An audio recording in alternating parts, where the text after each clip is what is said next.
Welcome to Kenton's videos. Enjoy the video. In this video, I will explain how to make waffles using a waffle maker. First, gather all your ingredients like flour, eggs, milk, and oil, along with your waffle maker. Next, plug in your waffle maker and allow it to preheat fully. Most models have an indicator light. Finally, lightly brush or spray the waffle plates with oil or non-stick spray to prevent sticking and ensure easy removal of your delicious waffles. Now let's prepare the batter. In a large bowl, whisk together your dry ingredients: 2 cups of flour, 2 tablespoons of sugar, and 4 teaspoons of baking powder.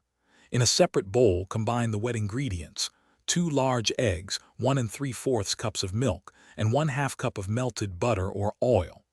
Gently pour the wet mixture into the dry ingredients and stir until just combined. Remember, a few lumps are perfectly fine. Overmixing can lead to tough waffles. With your waffle maker hot and ready, it's time to cook. Pour approximately 1/2 cup of batter directly into the center of the bottom waffle plate. Close the lid firmly and allow the waffle to cook for about 3 to 5 minutes, or until the steam stops and it's golden brown. Carefully open the lid.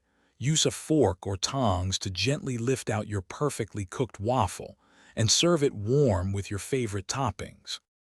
Here are a few final tips for waffle perfection. Resist the urge to open the waffle maker lid while your waffle is cooking. This helps maintain consistent heat and crispness. If you're making a big batch, you can keep cooked waffles warm by placing them on a wire rack in an oven preheated to 200 degrees Fahrenheit. For more great deals and to check out those darn tough socks with a lifetime warranty, be sure to look for the links in the description below. Enjoy your homemade waffles. Thanks for watching. Consider subscribing if we helped you.